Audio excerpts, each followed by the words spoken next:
Hello दोस्तों, आप सभी का हमारे यूट्यूब चैनल पर स्वागत है। तो दोस्तों, आप सभी के लिए आपके क्लास 9th सामाजिक विज्ञान का ओरिजिनल क्वेश्चन पेपर लेके आ चुका हूँ, जो कि कल आपके एग्जाम में आपको 100% छपने वाला है। जितने भी क्वेश्चंस आपको सभी सब्जेक्ट के कराए हैं, पूरे क्वेश्चंस आपके एग्जाम में छपते हैं। और यह क्वेश्चन पेपर भी आपके एग्जाम में ज्यों की त्यों सभी क्वेश्चंस आने वाले हैं। यदि आप इस क्वेश्चन पेपर को कंप्लीट देख लेते हैं तो आपके 70 में से ज़्यादा नंबर आप हासिल कर पाएंगे।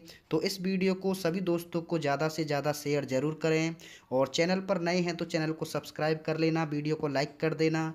तो चलिए इसके सभी क्वेश्चंस को देख लीजिए। सभी क्वेश्चंस के आंसर भी मैं आपको साथ ही साथ बता रहा हूँ। तो दोस्तों, सबसे पहले बात करते हैं सेक्शन ए की, जिसमें बहुविकल्पीय क्वेश्चन दिए गए हैं। पहला जो क्वेश्चन है उसमें देखते हैं, निम्न प्रश्नों के उत्तर आपको उत्तर पुस्तिका में ऑब्जेक्टिव टाइप लिखने हैं। तो फ्रांस की क्रांति हुई थी, तो फ्रांस की क्रांति कब हुई थी ये आपको बताना है। तो ऑप्शन दिए गए हैं, जिसमें ए ऑप्शन इसका करेक्ट आंसर हो जाएगा। 1789 इसका एकदम करेक्ट आंसर है। दूसरा क्वेश्चन है, रूस में प्रथम क्रांति कब हुई थी। तो रूस की क्रांति बतानी है तो ये हो जाएगा 1917 में। तो ये 1917 यानी 8 मार्च 1917 को रूस में प्रथम क्रांति हुई थी। इसके बाद नेक्स्ट क्वेश्चन है आपका, जर्मन संसद का नाम क्या है। तो जर्मन की जो संसद है उसका नाम क्या है, नेशनल असेंबली। तो ए ऑप्शन इसका एकदम करेक्ट आंसर हो जाएगा। इसके बाद नेक्स्ट क्वेश्चन है आपका, कर्क रेखा भारत के किस राज्य से नहीं गुजरती है। तो कर्क रेखा भारत के किस राज्य से नहीं गुजरती है ये आपको बताना है। तो राजस्थान से गुजरती है, और यहाँ पे देखिए छत्तीसगढ़ से नहीं गुजरती है। इसका राइट आंसर क्या हो जाएगा, छत्तीसगढ़ हो जाएगा। इसके बाद नेक्स्ट क्वेश्चन है, भारत के भूभाग का कुल क्षेत्रफल कितना है। तो भारत के भूभाग का कुल क्षेत्रफल क्या हो जाएगा, 32,87,000। तो 32,87,000 इसका 32.8 लाख वर्ग किलोमीटर प्रति जो है वर्ग किलोमीटर इसका राइट आंसर हो जाएगा। इसके बाद बात करते हैं अगले क्वेश्चन की। नेक्स्ट क्वेश्चन है, एक स्थलीय भारत एक स्थलीय भाग जो तीन ओर से समुद्र से घिरा होता है उसको हम क्या कहते हैं। तो इसका जो राइट आंसर है वो प्रायद्वीप हो जाएगा। तो प्रायद्वीप ऑप्शन बी इसका एकदम करेक्ट आंसर हो जाएगा। नेक्स्ट क्वेश्चन है, नर्मदा नदी का उद्गम कहाँ से हुआ है। तो नर्मदा नदी का जो उद्गम है वो अमरकंटक की जो पहाड़ियाँ हैं वहाँ से हुआ है। तो अमरकंटक बी ऑप्शन इसका राइट आंसर हो जाएगा। नेक्स्ट क्वेश्चन है, भारत में मानसून का आगमन किस महीने में होता है, किस महीने के आरंभ में होता है। तो जून के आरंभ में, ऑप्शन बी इसका करेक्ट आंसर हो जाएगा। इसके बाद नेक्स्ट क्वेश्चन है, डेमोक्रेसी किस भाषा का शब्द है। वैसे तो ग्रीक भाषा का शब्द है, लेकिन ग्रीक ऑप्शन में नहीं है। अब हमें पता है हिंदी तो है ही नहीं, अरबी हो नहीं सकती, संस्कृत भी नहीं हो सकती, तो बचा कौन, डी। तो अंग्रेजी भाषा का शब्द इसका ऑप्शन डी हो जाएगा।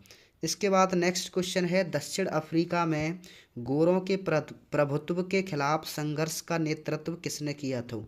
तो दक्षिण अफ्रीका का नाम सुनते ही आपको नेल्सन मंडेला याद आना चाहिए। तो नेल्सन मंडेला ऑप्शन ए इसका करेक्ट आंसर हो जाएगा। इसके बाद नेक्स्ट क्वेश्चन है सबसे इम्पोर्टेंट, भारत में मतदान की न्यूनतम आयु कितनी होती है। तो ये सभी को पता होना चाहिए कि उनकी आयु कितनी होनी चाहिए। तो वोट डालने के लिए न्यूनतम 21 वर्ष होनी चाहिए। तो न्यूनतम 21 वर्ष, ए ऑप्शन इसका राइट आंसर हो जाएगा।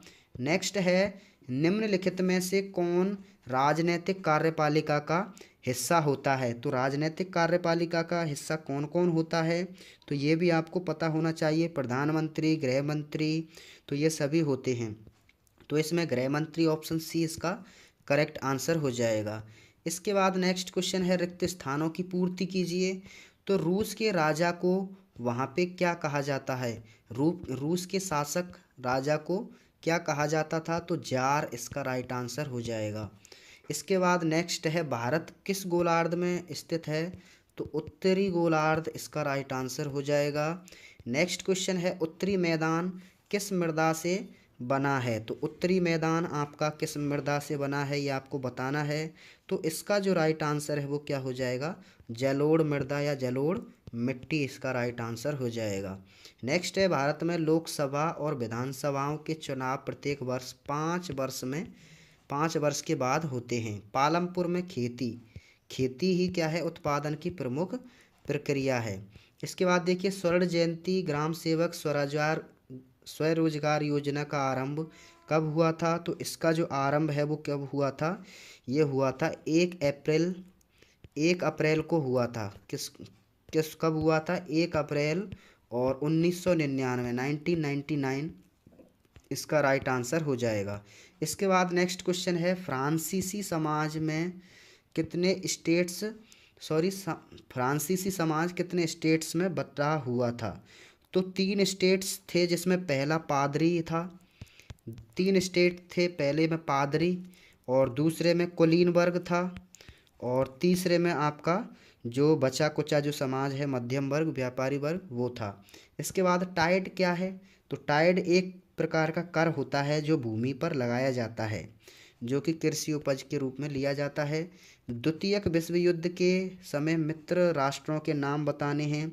तो ब्रिटेन और उसके साम्राज्य संयुक्त, यहाँ पे क्या हो जाएगा, मित्र राष्ट्र ब्रिटेन और संयुक्त राज्य अमेरिका, सोवियत संघ और फ्रांस, ये क्या हैं, द्वितीय विश्व युद्ध के मित्र राष्ट्र हैं।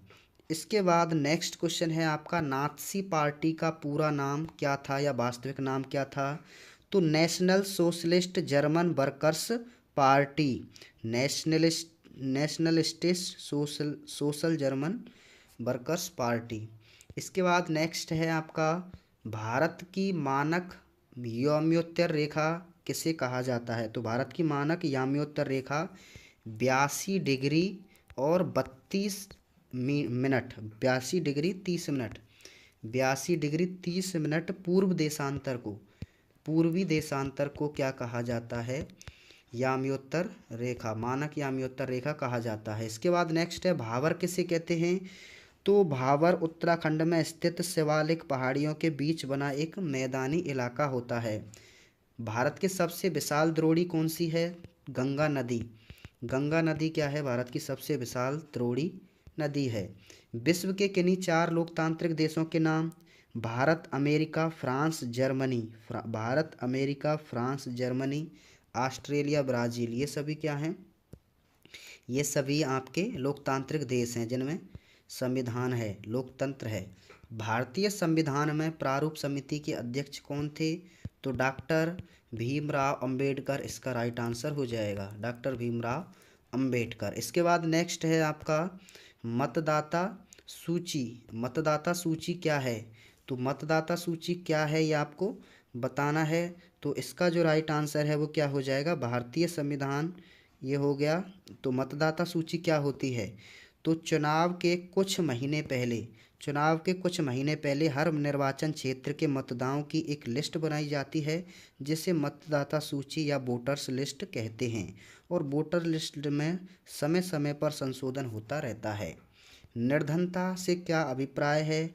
निर्धनता वह स्थिति या स्तर होता है जहाँ पर व्यक्तियों की आय इतनी कम होती है कि वह व्यक्ति अपने आधारभूत जरूरतों का भी पूरा या सक्षम नहीं हो पाता है। इसके बाद नेक्स्ट है, प्राथमिक क्षेत्र की गतिविधियों के नाम। तो प्राथमिक क्षेत्र की कौन कौन सी गतिविधि हैं, कृषि, वानिकी, पशुपालन, मछली पालन, मुर्गी पालन, ये सभी क्या हैं, प्राथमिक क्षेत्र की गतिविधि हैं। इसके बाद नेक्स्ट है, बांगर और खादर में अंतर। तो बांगर एक पुरानी जलोढ़ मिट्टी होती है और इस प्रकार की जलोढ़ के लगातार एकत्रित होने पर छज्जे जैसी संरचना बन जाती है, जो बाढ़ प्रभावी मैदानों के स्तर जितनी ऊपर उठ जाती है और कंकड़ों के संरक्षण के कारण यह जगह प्राय अनुर्वर रहती है। खादर नवीनतम और बाढ़ मैदानों का युवा संग्रहण खादर कहलाता है। तो इस तरह से आप लिख सकते हैं। भारत में गंगा नदी तंत्र पर टिप्पणी लिखिए। गंगा नदी तंत्र, तो गंगा नदी तंत्र लगभग 8.5 लाख वर्ग किलोमीटर में फैला भारत का सबसे बड़ा नदी तंत्र है। गंगा नदी तंत्र, इस तंत्र की सबसे प्रमुख नदी गंगा और उसकी सहायक नदियों से बनता है। गंगा नदी तंत्र में निम्न नदियाँ आती हैं: गंगा, यमुना, चंबल, सोना, रामगंगा, गंडक, कोसी, गोमती आदि। इसके बाद नेक्स्ट है, भारत की जलवायु को प्रभावित करने वाले कारक कौन से हैं? अक्षांश है, ऊंचाई है, वायुदाब और पर्वतें हैं, समुद्र से दूरी है, समुद्र की धाराएं हैं, भूमि की ढाल है, हिमालय पर्वत है। ये सभी क्या है? जलवायु को प्रभावित करने वाले कारक हैं। मंत्रिपरिषद में मंत्रियों के कौन कौन से वर्ग होते हैं?